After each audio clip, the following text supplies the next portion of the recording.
Gentlemen, you are both drunk on cosmic wine. Welcome to the show. I'm Dr. Mark Sylvester. And I'm Dr. Richard Schulman. This is Alt Psych.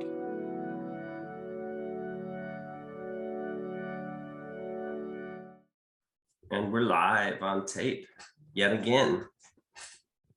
Yet again. It's like an episode of Groundhog Day. Which brings me to my obligatory excitement on the mental wealth tip of the day. Do you have something novel, something original, something equally as useful? I hope so. It is a perspective on post-traumatic, post-traumatic stress disorder. The old PTSD, I can never spell that.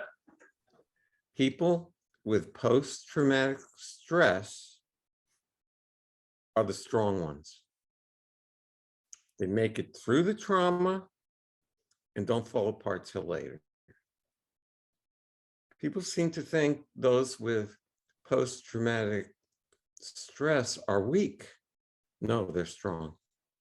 And that's your mental wealth tip of the day. I like it. It inspires thought, though. Does that mean that the weak ones, the ones that don't get it, don't ever make it out of the trauma or through the trauma? Or they either ignore what's going on or they fall apart. I knew a guy who was a platoon leader in Somalia, and he said, the reality is I got 10 guys. I can count on 2 of them. 2 pee their pants. 4 fire into the trees. 2 run away, and 2 I can count on. I like that. I like that. I mean, trauma kind of goes along with what we're talking about today, which I'm super excited about. I know you're excited about. And our goal in accomplishing our task today to talk about the mind-body medicine of Florida is our vision. It's why it works. It's why it's needed. It's how it's going to come to fruition.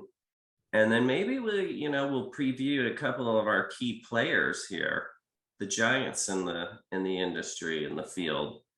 I'm not sure if what we're doing is so novel that it's not occurred anywhere on planet Earth or even in the country. I just can't find anything, and I have zero confidence that anything like this exists in Florida, which is why it's past due, so important, so needed.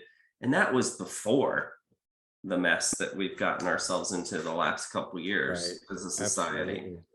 Now it's just, I don't see any other options. I don't see a way forward in my career. I don't see a way to be fulfilled in the usual bag of tricks that just isn't helping everybody. And we want to be able to help every single person that comes through, our doors. Why? Well, I guess my first question for you is, why do you think,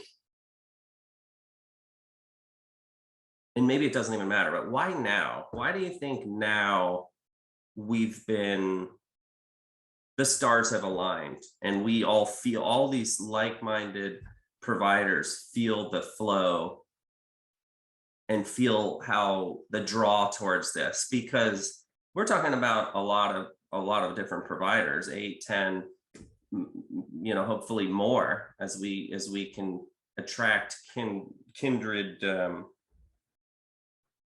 providers. Why now? What was it? And do we even care why now? Because to me, this definitely feels like a timing issue. Sometimes things just feel right and they come to you, the stars align and you're in the flow. I can tell you, for me, that I've reached a point where I don't want to settle. I don't know if it's the pandemic or some of the recent crises I've been a part of, but I don't want to settle. And I started doing the mind-body stuff 30 years ago. And I thought, I'm way ahead of this and I'm doing great. And there are people who didn't get well.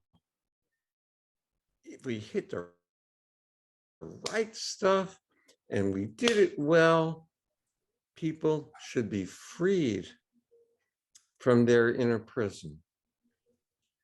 Well, a lot of them were, but couldn't figure out why some of them weren't. Everybody needs to be freed. And we've hit upon new material. We've got great people around us. We all feel kind of the same way. I don't know if it was the pandemic. I feel like it somehow it was somehow an ingredient. It was somehow a component. Mm-hmm. Maybe that's what honed our senses.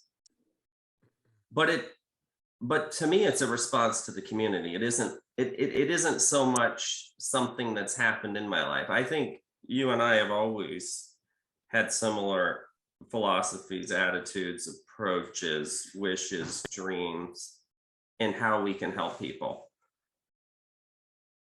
But to me, the timing is just interesting.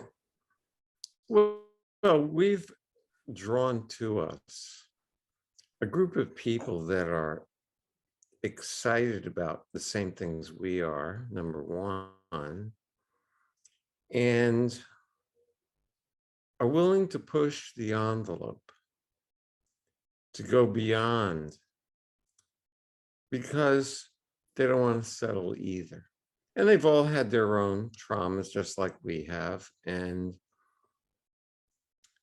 we just have great people. They're gifted, they're exceptional people, exceptional healers. A lot of their skills, and I've told you this personally, I don't think are teachable. You and I have agreed to disagree on that, but there are some, and when I say teachable, I'm not saying that they're not learnable.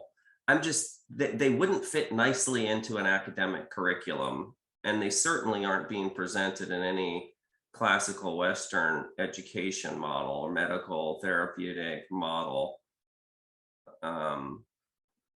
Acupuncture might be an exception. An acupuncture school, I think, is probably pretty close to the practice of it, but I don't know. What we're doing is relying upon a higher truth. I feel like I'm making a speech, Yeah, it's on demand. We're relying on a higher calling, a higher intelligence, a higher truth. And that's what's being presented to me. I notice some of the other people that are around us right now. We're all we're all needing to heal. And it almost feels, at least for me, and I know for at least one other person in our group, it's a soul healing. It's not just physical or mental. For me, it feels like things are opening so that I can heal my soul. And that's really important. I guess, I'm kind of the guinea pig on this one, In other words, anything that I would ask a patient to do, I'm going to do on me first. Well, like you said, you've been doing mind-body therapy for 30 years. If anything, you're honing your craft. I wouldn't see it as a guinea pig. I would see the application. We are in different territory now. Yes. Yeah. The application. We are deeper into the central nervous system. We're deeper into the energetics. We're deeper into the body. We're deeper into the lymph.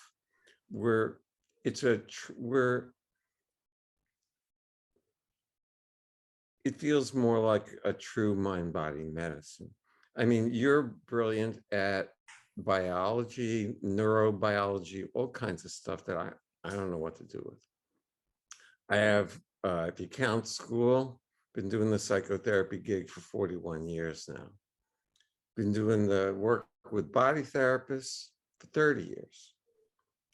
But in the last 3 months, something like that, it's like a whole new world has opened. And as we pull together, we want to share. I guess, is that the bottom line? Well, the timing question, to answer my own question, I think was, a big point of change and shift for me was when the social distancing was introduced, because I saw a very sharp change in our human behavior and the way we interact with each other in society. It was disturbing. It was alarming. I had hoped it was going to be temporary. Whether or not you're still doing the social distancing or the mask things actually isn't really at the heart of what I'm talking about. That might have been what set it in motion, but we're still afraid of each other. We're still touch starved. We're still always on guard. This is a trauma, so we're hyper vigilant about the way that this thing can hurt us or hurt our family or affect our lives or our jobs or our relationships. That was when something very disturbing clicked in my mind, and then I really was paying close attention to it. It was about the time when we started the podcast, because we were hearing the same thing over and over from patient after patient. And we realized very quickly it was a shared trauma. So we wanted to talk about really important early concepts, like how to work from home without bringing that work home emotionally.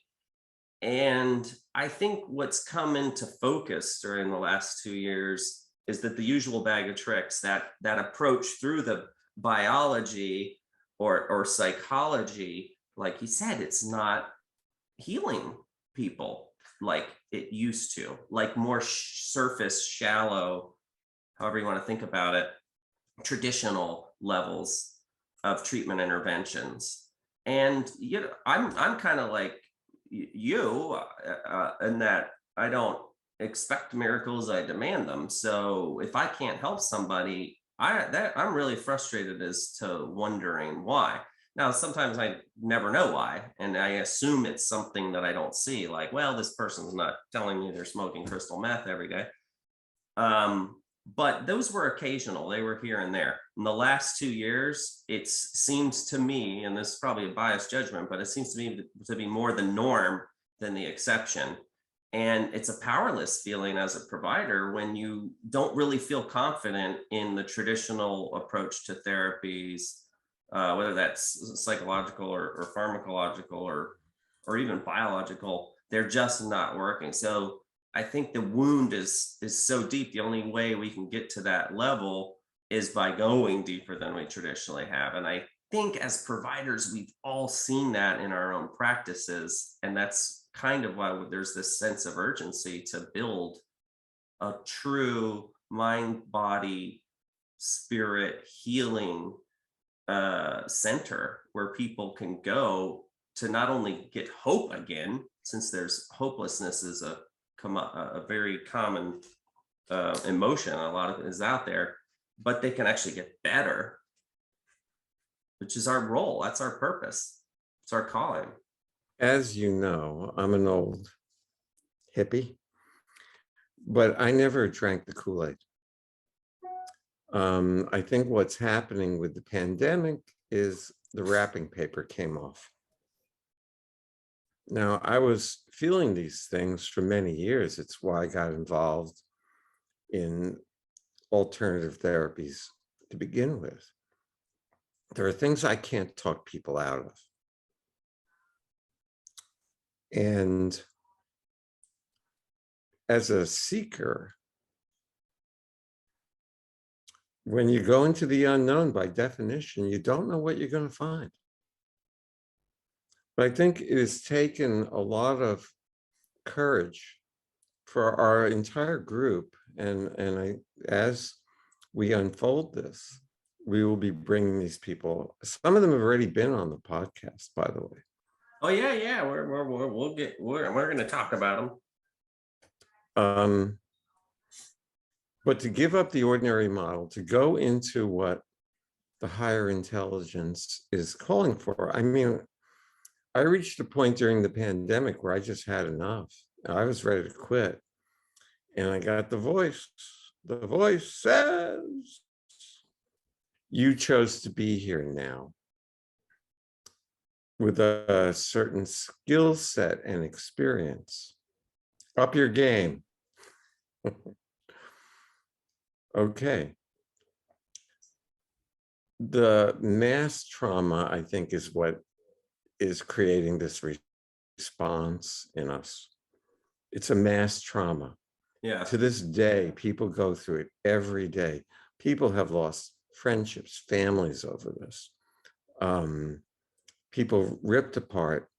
And we've lost faith, I believe, in science, in government, in medicine, in law, in education. In each other. Certainly. And the idea of discussion and debate seems to be lost. Now, the bottom line is, I don't care about any of that. What I care about is helping people.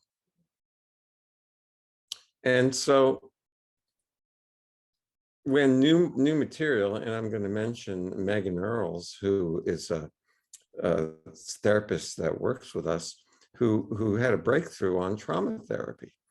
Well, because I've been doing this for so long and I've read just about everything on this, when she said, does this sound any good? I said, yeah. Now, we, like with any new thing, we have to figure out what it means. How do we use it? And then, you know, the acupuncture physician, Adrienne Sundberg, she comes up with new stuff and it starts to fit together. And, you know, it's not just, it's not like we're piecing things together. It's to me, it feels like, you know, if you have two magnets over here, you don't feel the pull until you're really close and then they really slam together. To me, it's not like we're making a puzzle out of random pieces. To me, it feels a very powerful magnetic pull towards each other. There's a very much of an aha moment. All of our abilities and talents are really pouring forward. They're pouring forward, but it's sort of like it is a puzzle. It still is, but not random. We just perhaps didn't know we were creating it for a long time now. When I look at how we're using the neurofeedback, Nicoll, Bacharach, yeah, Nicoll, Samantha Maria Haynes, the Lymph stuff she does, all the wonderful things she does. But it's more, how do we put this together coherently for each patient? And it's the great thing about it is how exciting it is. It's super exciting for us as a provider. And, you know, I've asked myself, is that somehow impairing my judgment? You know, sometimes like when love is blind and early in a relationship, and, you know, you see things that aren't really there and you ignore things that are there. I've asked myself that question, because that's, you know, very viable population. I think any provider who disagreed with your comment about the pandemic burnout would be lying if they didn't feel the exact same way. This has been extremely hard on everybody. And I think more so on first responders and mental health care, and, you know, a lot of the people, teachers and the people that really took, I think, the most beating. and it feels good. It feels exciting. It feels hopeful. So I think that's why that's so powerful of a magnetism. That's a separate thing. What's really powerful to me and really important are the results that we're getting, is the healing that we're seeing in people that had lost hope and had given up and just figured they don't even know exactly what's wrong with them, what's off, but they know they don't feel right, they don't feel centered, they don't feel complete, they don't feel themselves, they don't feel their true nature. And not only can we get people back to pre-pandemic functioning, we're taking them way back and really, like you said, dealing with soul trauma. I don't remember if you told me the analogy. I like it and I use it, and I'm an analogy kind of person. But if somebody if somebody drops a toothpick in the middle of the stream, eventually it can create a dam and reroute the Colorado River. And I think our approach towards mental health is, one, identifying a problem, agreeing that, the Colorado River's off course. It's supposed to be here and it's here. Okay, well, what do we do about it? Well, we got the usual bag of tricks, right? Let's get in some heavy equipment. Let's spend lots of money and let's dig lots of trenches and let's try to force and correct Mother Nature. When, upstream, the wise beaver just removes the toothpick and the whole system returns to its normal natural path and state. I think that's the closest analogy I can think of as to why what we're doing is helping heal people at a time that it's become, in my career, the most difficult to help. That's exciting. That's powerful. That's what I want people to understand and believe. And I think we need to explain a little bit better about why this is so important and novel. How does this compare to traditional psychiatry or traditional psychotherapy or traditional massage therapy or acupuncture or traditional neurofeedback? All of these areas that we have these great folks with these talents, they take it 2 steps beyond their training. They've focused in on the same type of wisdom that is cracked people open to allow that healing. How do we vision being different? How do we explain to people? How do people understand how the mind-body medicine of Florida approach is truly unique and able to help them in the ways that the traditional practices aren't or can't? That's a tough question, but it's an important one. Yes, I agree. I would say this.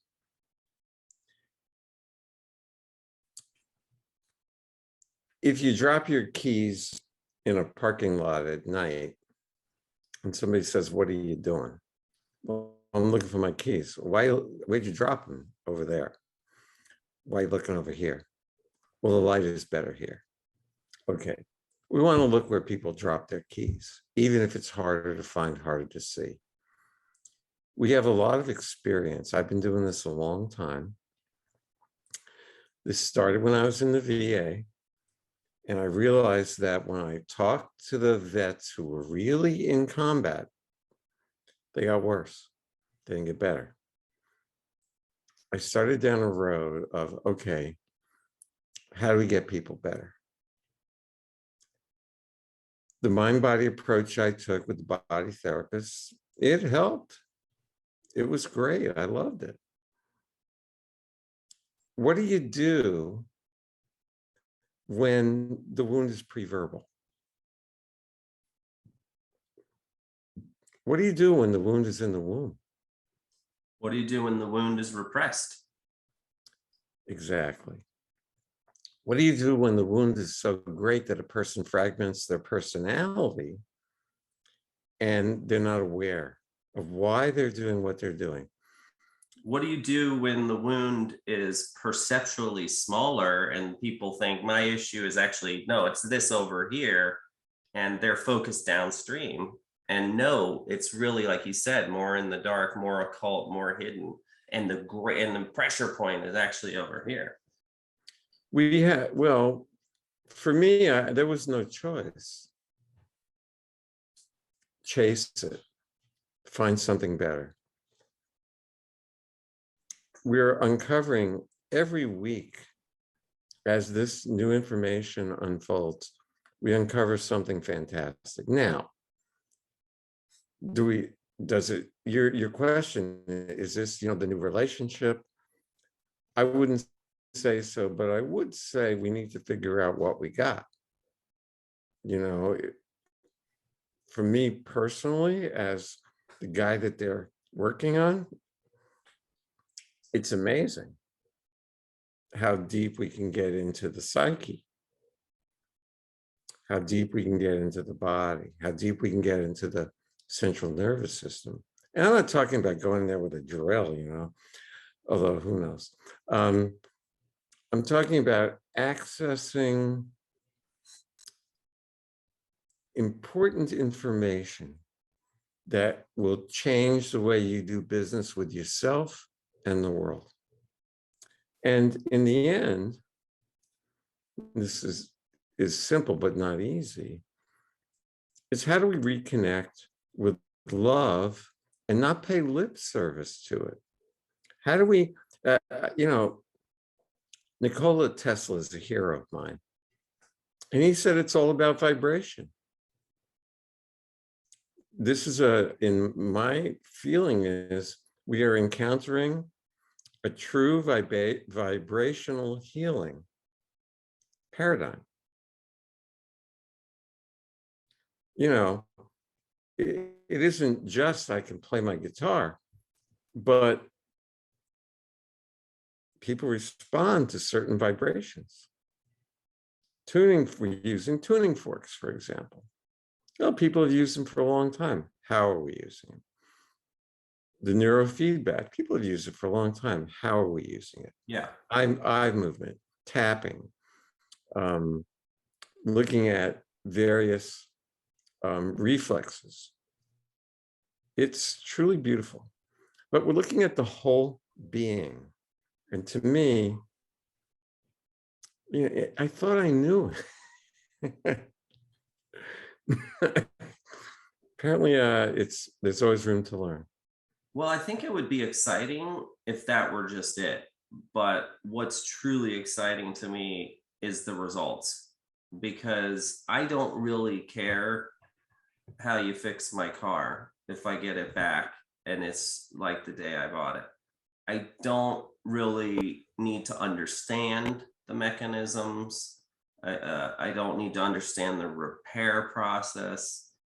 I just want it restored to its original, healthy, beautiful, new state. And so that's agree what's with you exciting. 100%. I agree with you as a patient, 100%.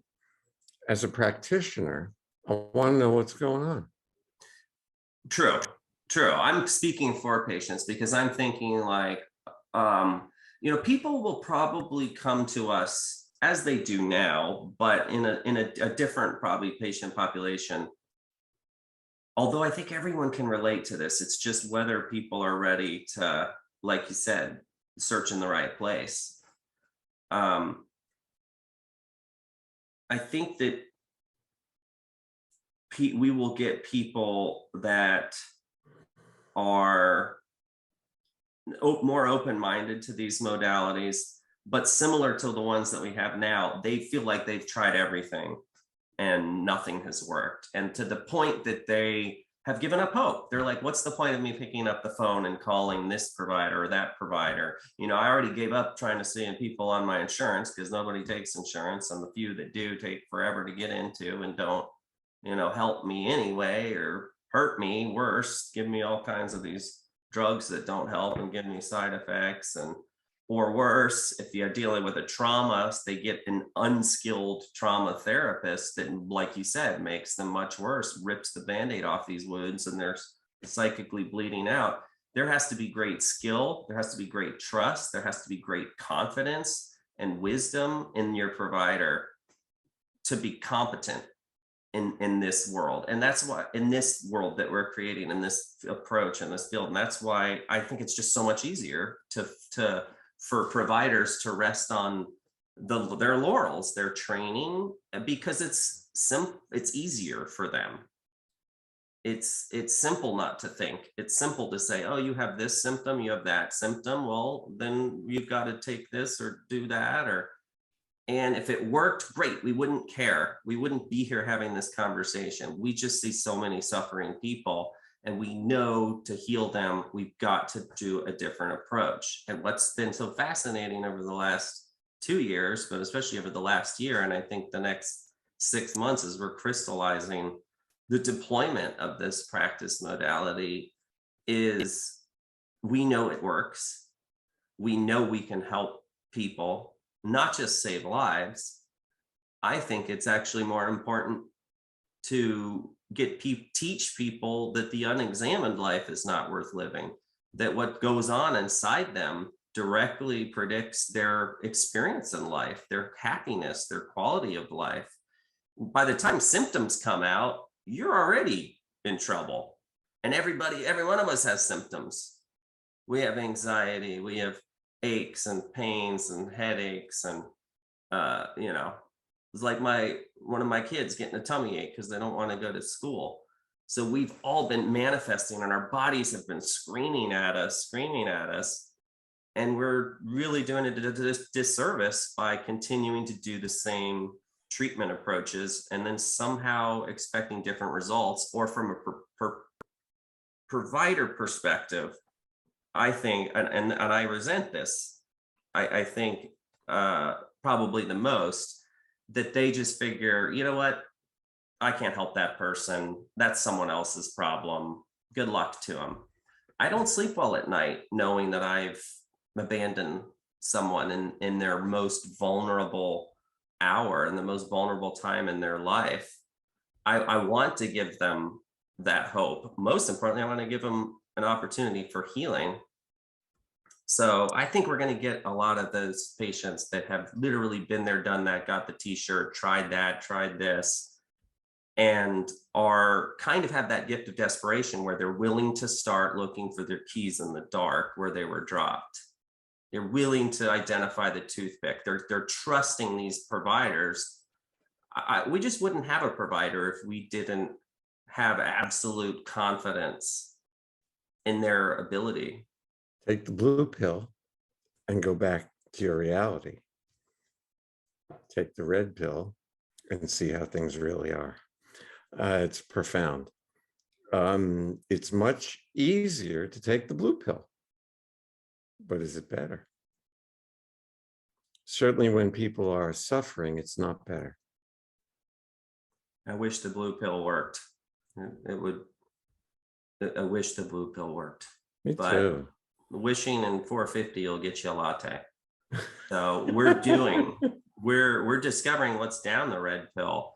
We're using kind of those intuitive, energetic, vibrational pearls that, and the gifts that we've gained through all the collective years of practice and experience and learning from patients and their response to these treatments. We're learning that's where this healing is at, not just for everyone individually. There's a big problem with this, not for me, and maybe not for you, and not for our group. If you buy into this new paradigm, you have to grieve that you've been betrayed by the old one. Yes. And we are facing a time in this society, maybe in the world, where we don't believe that the people who are supposed to be taking care of us have our best interests at heart at all. And we're okay with it. Not me, not you. Not you or I, but the average person just says, well, that's what's out there. I think more and more people are becoming aware and getting angry. Good. And there are some who just, you can't argue with them. We went to that conference, you and I and Samantha and Callie and Carrie, that had some of the warriors fighting against the official narrative for COVID. Yeah, the pioneers and they're getting beat up. I don't mind getting beat up. I'm all right with it. But they are feeling betrayed. Not by us, by what they learned, what they believed in. We've been sold a bill of goods. And I don't think there's anything new under the sun, really. It's just a lot of stuff that work has been covered up. The ancients knew lots of this stuff. Lost to the sands of time, certainly. And so we have to go the long way, so to speak, the long way around to get to what really works. It reminds me of like horse and buggy days and Henry Ford first providing this newfangled horseless carriage known as an automobile, which we all take for granted. But if you look back in time, when those things first came out, they were not terribly welcomed. They were extremely expensive. They were widely misunderstood. It was scoffed at the sustainability of it. Well, how are you going to build infrastructure to provide these fuels and do all of this? And it was a different way, and it was a pipe dream. And oh yeah, it could go faster and not get sick and tired and all of that. They were really not welcome. There was a battle for a while in the streets between cars and horseless carriages. Well, how many horses are on the roads? None. We've forgotten horses even existed, much less they were an integral, primary, long-term, excellent mode of transportation that often can do things that no car ever since has been able to do. So I kind of feel like the practice of medicine went that way. Somewhere there were advancements, and then there was skepticism and obfuscation, and then things that were lost and removed. And wouldn't matter, like science and money, but it's progress and technology and science as they advance. Fundamentally, do they make us better as a species? That's a philosophical debate. Some people would say yes, some people say no, some people don't know. But I think we need to ask that question about the practice of medicine right now. Are we fundamentally better off than we were 100 years ago, or 1,000 years ago, or maybe 10,000 years ago? Well, I have statistics that really would support that we are not. In mental health, we're at an epidemic, we're at a crisis. We're a first world country with the highest depression rates in the world. A quarter of all childbearing age women are on SSRIs. 1/4 of this country. It's cuckoo. Is it working? Apparently not. You know, as we, this is the first of many podcasts regarding this. And as we come down to the end of today's podcast, there's an evolutionary component to this. Now, evolution is not necessarily growth, it's revealing. It's like a block of marble, and you chop things away till you reveal the sculpture. We are in the process of revealing, how does this actually work? Number one. Number two,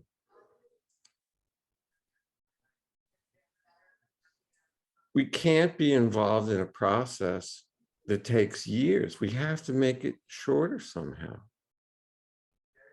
People are suffering. The trauma is everywhere, and it's going to get worse.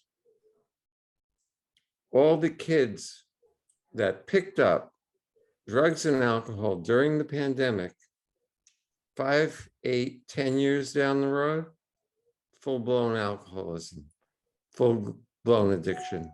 We have to be ready. Well, we're getting I ready.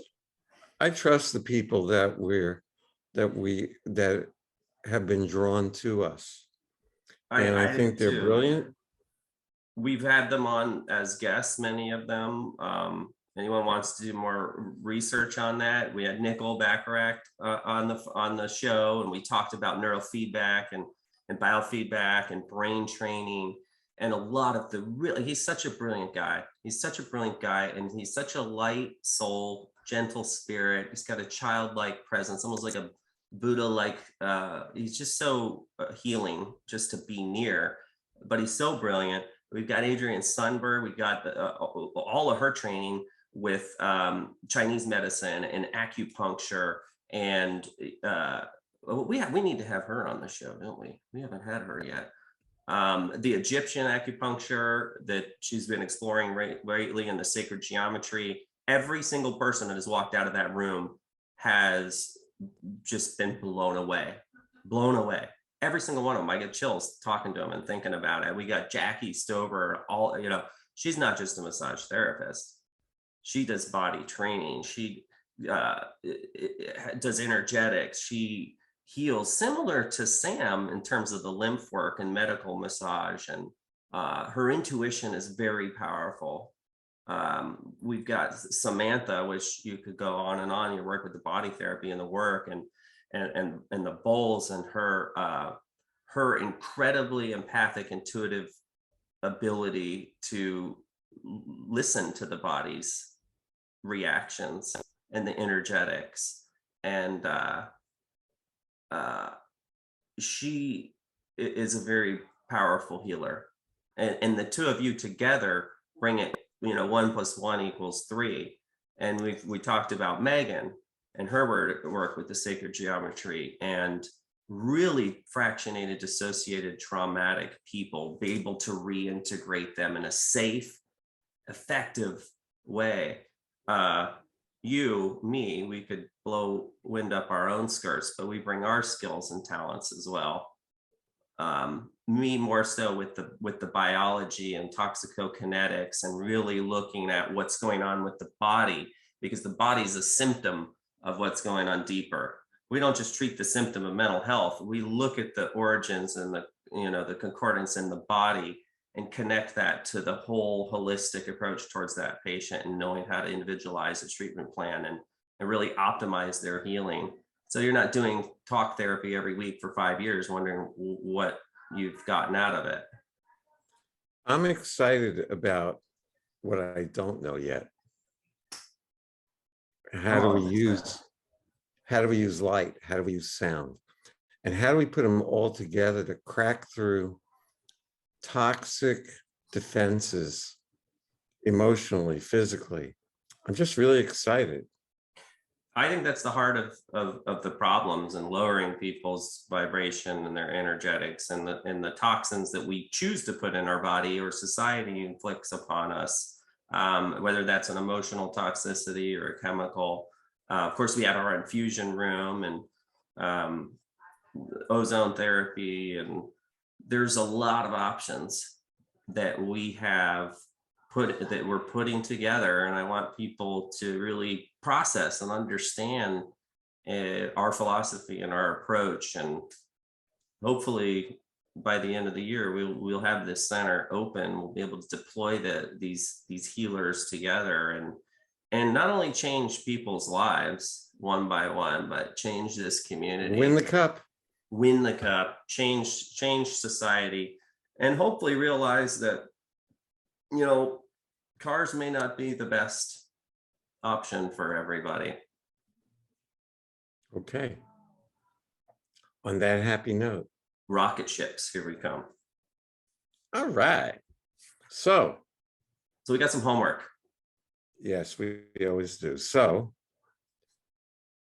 be well. Be well. Was that on 4? We missed it again. I'm excited.